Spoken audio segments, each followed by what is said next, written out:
अब समझने वाली बात यह भी है कि रशिया यूक्रेन जंग पर आपको याद है दुनिया दो खेमों में बटी हुई दिखाई दी थी।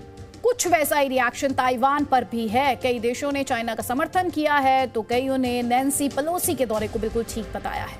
हम आपको ये दिखाते हैं कि ताइवान पर कौन देश किसके साथ खड़ा है। तो नैन्सी पेलोसी के दौरे से एक बात तो जाहिर है कि अमेरिका खुलकर ताइवान का समर्थन कर रहा है, तो वहीं रशिया खुलकर चाइना के समर्थन में। रशिया ने कहा ताइवान का मुद्दा चीन का, चाइना का आंतरिक मामला। ताइवान के समर्थन में जापान और जर्मनी जैसे देश, जैसा कि आप देख पा रहे हैं अमेरिका के साथ साथ, तो चाइना के समर्थन में उत्तर कोरिया और पाकिस्तान जैसे देश सामने आ गए हैं। तो एक तरफ ताइवान के समर्थन में आप देख रहे हैं कि कैसे जर्मनी है, अमेरिका है, तो दूसरी तरफ नॉर्थ कोरिया, पाकिस्तान, रशिया वो खड़े दिखाई दे रहे हैं। किसके साथ? चाइना के साथ। सवाल यह है कि क्या पाकिस्तान के प्रधानमंत्री शहबाज शरीफ को चीन का समर्थन करना भारी पड़ेगा?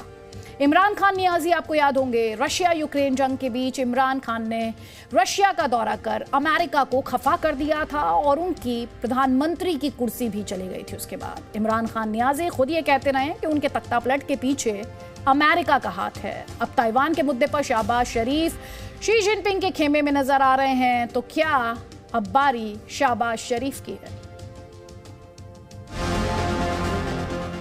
इनके बाहर की लोगों से राब्ते थे। जिस तरह की हमें मैसेज आई है, ये है तो प्राइम मिनिस्टर के खिलाफ ही सिर्फ। ताइवान पर दो खेमों में बटी दुनिया। जिनपिंग को शहबाज का समर्थन। ताइवान पर पाकिस्तान में होगा तख्ता पलट। नैन्सी पेलोसी की ताइवान यात्रा के बाद चीन ने जंग की धमकी दी और अमेरिका को खूब खरी खोटी सुनाई। ऐसे में चीन का सदाबहार सहयोगी पाकिस्तान कहां पीछे रहने वाला था।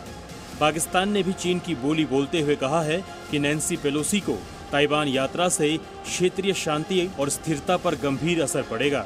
पाकिस्तान के विदेश कार्यालय ने बयान जारी कर कहा है, यूक्रेन युद्ध की वजह से दुनिया पहले से ही एक गंभीर सुरक्षा स्थिति से जूझ रही है, जिसका अंतर्राष्ट्रीय खाद्य और ऊर्जा सुरक्षा के लिए अस्थिर प्रभाव पड़ रहा है। दुनिया एक और संकट बर्दाश्त नहीं कर सकती।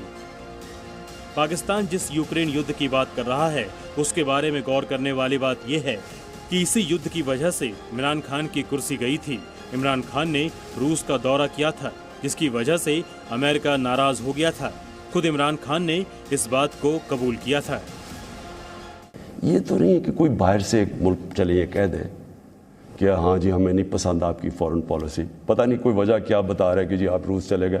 वो तो और यूरोपियन लीडर्स भी रूस चले गए थे, लेकिन खास पाकिस्तान को कि आप क्यों चले गए हैं, जिस तरह कि हम कोई उनके नौकर हैं।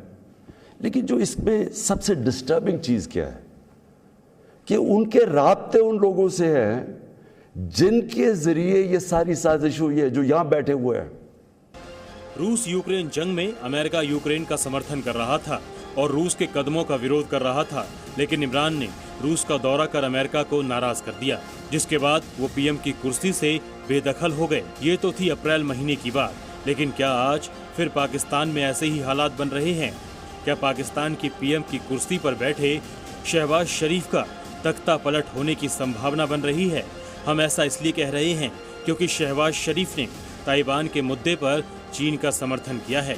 तब इमरान ने अमेरिका के दुश्मन रूस से नजदीकियां दिखाई थी तो उन्हें भुगतना पड़ा, और अब शहबाज ने ताइवान के मुद्दे पर चीन के हाँ में हाँ मिलाई है, तो जाहिर है उन पर अमेरिका के गुस्से की गाज गिरनी तय है।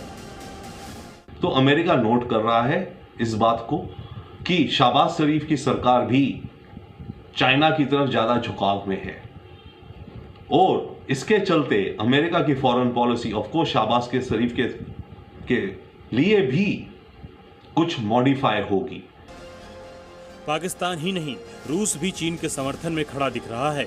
रूस ने पेलोसी के ताइवान दौरे को उकसावे वाला कदम बताया है। साथ ही कहा है कि चीन को अपनी संप्रभुता बचाने के लिए सही कदम उठाने का अधिकार है।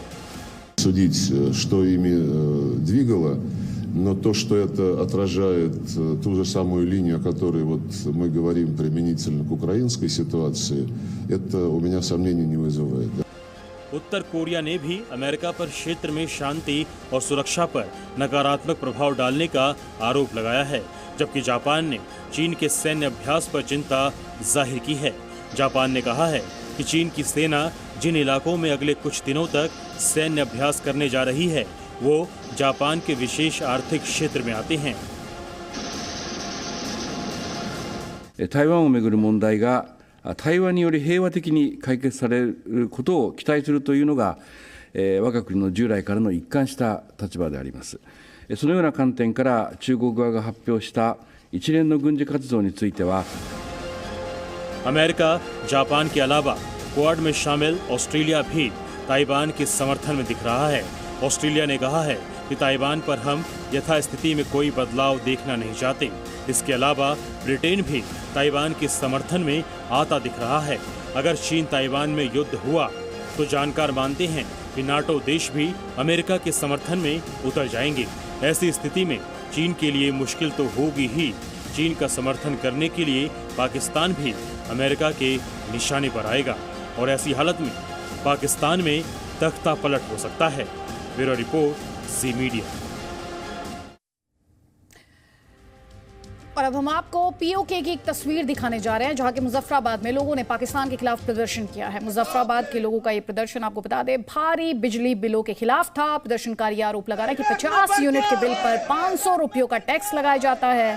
साथ ही उन्होंने आरोप लगाया कि पाकिस्तान सरकार टैक्स के जरिए पाकिस्तान के कब्जे में रह रहे लोगों का शोषण कर रही है। वैसे ये पहला मौका नहीं जो पाकिस्तान के खिलाफ इस तरह से प्रोटेस्ट हुए हों। पाकिस्तानी फौज के खिलाफ भी इस तरह के प्रोटेस्ट होते रहे हैं जिसमें वर्दी को दहशतगर्दी की वजह बताया गया है। मानवाधिकारों के उल्लंघन के आरोप बार बार लगे हैं और साथ ही किस तरह से पाकिस्तान की चाहे फौज हो चाहे वहां पर पाकिस्तान की पॉलिटिकल पार्टीज की दखलंदाजी हो उसे लेकर बार बार यहां प्रोटेस्ट हुआ है, विरोध प्रदर्शन हुआ है और आज़ादी की मांग पीओके में एक बार नहीं बल्कि कई बार सुनी गई है। इसकी गूंज सुनी गई है और अब उसी सीरीज में आप एक ये ताज़ा तस्वीर ऐड कर सकते हैं जिसमें बिजली बिल जो कि भारी बिजली बिल उसके खिलाफ ये प्रोटेस्ट किया जा रहा है पीओके के लोगों द्वारा।